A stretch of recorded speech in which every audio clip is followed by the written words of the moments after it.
Well, hello, it's that time of week again where we approach our Bible study summary. We are in these summaries a week behind. What I do in these little videos took place in the church in our two Bible study groups last week. Tuesday mornings now, 10 a.m, and Wednesday evenings, 7 p.m. Very informal, relaxed, and a happy group where we look in a little bit deeper. We'll have conversations, questions and answers, and even a little bit of fun sometimes. Please feel free, if you can, to come along and join in there as we get more in depth and we learn, grow and journey together. So we pick up now. This is still going through the book of Acts, and we are approaching or going into chapter 9 now, and it's a very famous passage. It's what I call one of the big moments in the Bible. Not to say that there is small moments in the Bible. This is possibly one of the most well-known passages of Scripture. It is one that we as Christians, we certainly love it because we can see the power of God, the power of His Holy Spirit to overcome any and all opposition. And in this instance, with gentle grace and mercy, He comes and humbles and overcomes the greatest and most fiercest of the opposition of that day. And that's important to us because if anyone needs grace and mercy, we need it as much as anybody else. To see that the Lord could overcome Saul as he was at that time with simple grace and mercy is a tremendous thing. Boyce says that it is significant in so short a book, that's the book of Acts, attempting to cover the expansion of Christianity from its small beginnings in Jerusalem to a religion that filled a whole empire. It is significant that the tale of one man's conversion should be so greatly emphasized. This is an important moment, and we're going to take our time going through chapter 9 and this summary of our study, just be verses 1 to 6. Okay, so here are the first two verses. Then Saul, still breathing threats and murder against the disciples of the Lord, went to the high priest and asked for letters from him to the synagogues of Damascus, so that if he found any who were of the way, whether men or women, he might bring them bound to Jerusalem. We're going to look at two things here in our summary. We have the man called Saul and what we see about the growth of that early church. Now Saul, the last time we heard of Saul was in Acts chapter 8 verse 3, and it read that, but Saul began to destroy the church, going from house to house. He dragged off both men and women and put them in prison. Saul was a determined man. He was fixed. He was focused upon the destruction of the church. He was violent and murderous in his intent and in his ways. And at that point, his focus, or until this point, his focus had been on the believers in Jerusalem. And then the church has been dispersed, scattered, and we've looked into what that meant previously. But here Saul is still breathing his murderous intent. Hasn't lost any of his anger, hasn't lost any of his zeal for his mission. And note also that everything that he does is done under the direction or authority of the high priest. Probably Caiaphas, who was, of course, the man who was guilty of that trial of Jesus, the false accusations and all the deception, crucifixion, and the persecution of the early church in those very early days. We can only begin to imagine, and it shouldn't take too much of an imagination to see how much credit Saul would get from this man who had killed Jesus but couldn't stop the church from growing as he was going around persecuting and rounding up the early Christians. We know that Saul was Well, he wasn't just the champion of this cause, he was the up and coming one of his day. Remember when we read in chapter 7 of the stoning of Stephen, the first martyr of the Christian church, that they did so with Saul's approval, his encouragement. He was reveling in it, and they left their garments at his feet. He was an important man in his prime, and he would be on a mission here to prove himself yet even more to the hierarchy as he climbs his way up the ladder. Paul himself later on says of himself, Galatians chapter 1, "For you have heard of my previous way of life in Judaism, how intensely I persecuted the church of God and tried to destroy it. I was advancing in Judaism beyond many of my own age among my own people, and was extremely zealous for the traditions of my fathers." So here we find him expanding his manhunt beyond Jerusalem, and by quite a distance. Damascus is over 100 miles, 130 miles from Jerusalem, around a 6-day journey in that day, and that tells us just how far the gospel is spreading, just how much the church is growing and gaining a reputation if it makes its way all the way back to Jerusalem. And Saul had clearly heard of their success, and he himself is prepared to make that journey. And we read that he seeks letters to gather up those who belonged to the way. Excuse me. The way was probably the early name for the believers of the early church, which is appropriate because it tells us of a people who, well, they more than believed in a belief system or a theology or a list of doctrine. It speaks of people who lived the way of Jesus and his teaching, and the results, that rapid spread of the way, the large numbers of people being brought to salvation. Well, that tells its own story, and it tells us of the reasons why Saul is ready to travel such long distances, even in the Middle Eastern sun, to get and put a stop to this nonsense. I'm going to read the rest of this week's passage, and then we'll journey through it. So from verse 3, "As he journeyed, he came near Damascus, and suddenly a light shone around him from heaven. Then he fell to the ground and heard a voice saying to him, 'Saul, Saul, why are you persecuting me?' And he said, 'Who are you, Lord?' Then the Lord said, 'I am Jesus, whom you are persecuting. It is hard for you to kick against the goads.' So he, trembling and astonished, said, 'Lord, what do you want me to do?' Then the Lord said to him, 'Arise and go into the city, and you will be told what you must do.'" There are two little statements in there, questions that are not in every translation, not necessarily written by Luke in those earlier manuscripts. They are not a contradiction. The Bible doesn't contradict itself, as you will see. They are from Paul's own personal account and are recorded in the Bible, indeed in the book of Acts. So we'll get to that. But first, we find ourselves somewhere just outside of Damascus. The next destination for Paul to go and gather up and punish Christians. And then he experiences something spectacular. And make no mistake, it is spectacular and it is very, very unusual. Few people ever have this conversion of this remarkable power and flashing lights and thunder and voices to this extent. I have met people who have had some experiences in their conversions, but never anything like this from the Apostle Paul. It is unusual and it is spectacular. And in my view, we are reading something of the glory of God himself, certainly in part revealing himself to this great sinner and persecutor.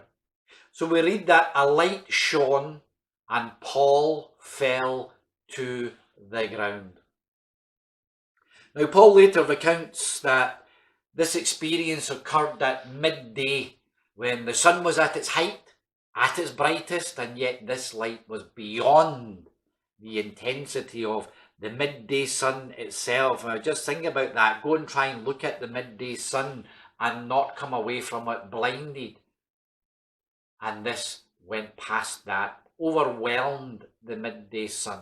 In Acts chapter 26, verse 13, it says, and this is the words of Paul, about noon, King Agrippa, I was on the road. I saw a light from heaven, brighter than the sun, blazing around me and my companions. And I love that little word, blazing. It speaks something very powerful and very beautifully about the Holy Spirit descending around and eventually onto Paul himself.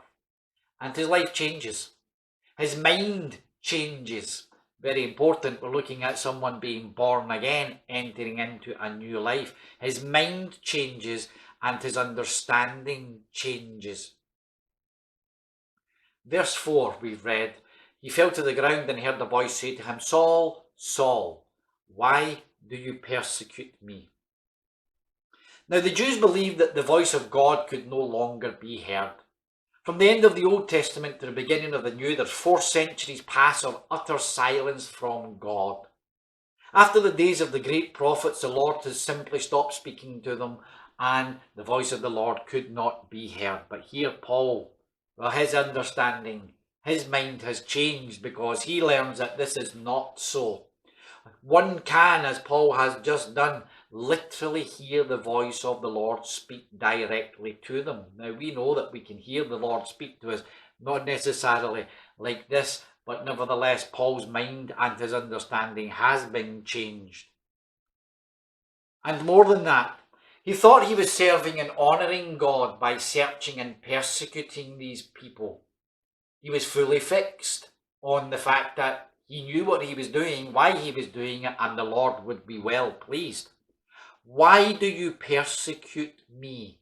The Lord asks him.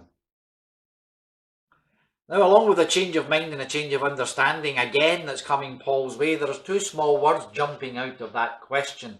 And the first one is the first word, why? It's been paraphrased this way, almost as if Jesus was saying, Saul, why are you doing such a futile thing? It is pointless. It's been tried and it has failed. There is no stopping God's will. They thought they had put to an end to it when they crucified the Lord, of course.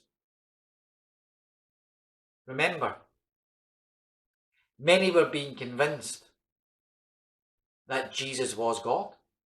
Nicodemus in John chapter 3 said to Jesus, we know you must be of God, otherwise you could not be doing what you were doing. And yet they killed him, tried to stop him to protect their own ways, their own thinking and their own schemes and traditions, and they failed. He rose again. The church explodes, and the more they rebuke them, the larger the church becomes. Isaiah chapter 14 says, for the Lord Almighty has purposed. Who can thwart him? His hand stretched out. Who can turn it back? And then we have this other word, me. The first and the last words, why are you persecuting me? Now there is a massive thought and a lesson for everybody here. The Lord had called upon his people to fulfill his will and purpose. The Lord always does this, and he places his people wherever he wants them to be. Wherever you are in your church, whatever purpose you have to be playing, is it an evangelist, is it a preacher, is it a teacher, is it the treasurer, the secretary, is it in music, whatever it is, the Lord has placed you there where he wants you to be. And when you or anyone who is being opposed, the Lord literally takes that personally. And don't Christians have a habit of opposing other Christians? The biblical fact is, when we are not encouraging, supporting and building up those who have been called to a purpose for and by the Lord, then we're opposing the Lord himself. Who are you, Lord? Saul asks. Now this seems like an obvious question in a moment of terror. Saul was a mighty and a powerful man. He was feared. And here he is literally brought to his knees. And we shouldn't misunderstand this. Paul was a Pharisee. Some say perhaps he was a member of the Sanhedrin, the ruling council. Maybe he was, maybe he wasn't. We don't actually know. In my mind, there is no doubt he would have saw Jesus in Jerusalem. He would have heard Jesus in Jerusalem. He may have been present or round about, at least at that trial as they persecuted Jesus and presented him before Pilate, hung him upon a cross. He would have seen it all. And here he is saying, "Who are you, Jesus?" And his response is, "I am Jesus, whom you are persecuting." Boyce again says, unless Saul was hallucinating, the appearance of Jesus proved that Jesus was alive and that Jesus was God. And the mind and the understanding of Paul is flipped upside down once again. He would have seen him, he would have heard him, he would have known if he hadn't witnessed him dying on the cross and being sealed in a tomb. He was opposing the message of the risen Christ, the resurrected and ascended Christ. And here is Christ. I am the Messiah. I am God. I am alive. And then we have this question, what do you want me to do? Acts chapter 22 verse 10, Paul himself recounts the conversation and says, "What shall I do, Lord?" Or what do you want me to do? There are two questions that we should be asking constantly. Who are you? What do you want me to do? Paul asks and lives striving to get closer to the answer. Who are you? Paul was convinced that he knew who God was until that moment. And then he asks, who are you? And then consider all that Paul became to be, the intimate relationship he had with Jesus and all the knowledge that he gained. And then in Philippians chapter 3, he reflects back and says, I want to know Christ. Yes, to know him more, to know the power of his resurrection and participation in his sufferings, becoming like him in his death.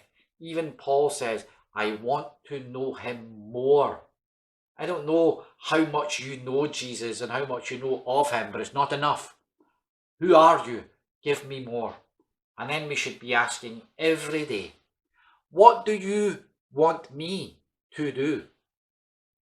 Paul was absolutely certain he knew what God wanted of him before realizing that he was actually fighting against God and not human beings. There was a survey in the 1990s where people were asked what they would like to ask God. Imagine if you were given 30 seconds, a minute, to ask God one question. What would you ask him? Top 5 answers in that survey were, will there ever be lasting world peace? How can I be a better person? What does the future hold for my family and me? Will there ever be a cure for all diseases? Why is there suffering in the world? I'm fairly confident that whatever your question would be, it's already answered in the scriptures. Surely the question should be, what do you want me to do? It's been written that few dare to really ask God this question. But when we ask it, we must ask it with submission and determined obedience. Just think to Paul, Saul walking down that road. Powerful man. Got the letters in his hand there with the permission to go and round up and punish and drag back to Jerusalem Christians. And there he is with this in his hand looking up. What do you want me to do? And think of the answer. Just think of the answer that comes to him. He's asked the question. Think of the answer. I want you to go, and the result will be everything that you are doing to Christians will be done to you. You will suffer. You will be mocked at, laughed at, mistrusted. You will be lied about and deceived. You will be chased and stoned. You will be flogged and beaten. And you will be imprisoned. And you will die a horrible death. Now go. because that's what happened. What do you want me to do? Acts chapter 26, verse 14, Paul recounts, we all fell to the ground, and I heard a voice saying to me in Aramaic, Saul, Saul, why do you persecute me? It is hard for you to kick against the goads. Now, a goad was a long, extremely sharp stick used to get an ox going the way you wanted to when ploughing the fields. And oxes could be quite stubborn and want to go their own way and do this and do that, etc. And one would jab the hind legs of the ox or the goad until the ox cooperated. We've all heard the saying, he was goaded into. Didn't actually want to do it, but people would goad you, push you, coerce you into doing something. It's been said that something was goading Paul's conscience. Despite all of his outward confidence, there was something bothering him inside. He kicked against it, to be sure, but it was still there. The unease may have started with Stephen's prayer back in Acts as they were about to kill him. Remember that. Lord, forgive them. And I said at that time, I think Augustine says, if we didn't have Stephen's prayer for the people who were killing him, the church does not have Paul. Another says, it's not too much to say that if we will not ask these two great questions, who are you and what do you want me to do, and obediently listen to God's answer to these questions, then we are acting like stupid oxen, pushing and pulling here and there, etc. And I close with this, which I think is a strong but interesting and I believe very appropriate thought. We may complain that God compares us to oxen by the use of the goad kicking against the goad. That's what Paul had been doing. And it is indeed unfair to make the comparison. After all, what ox has ever rebelled against God as we have? It's almost as if God owes an apology to the oxen.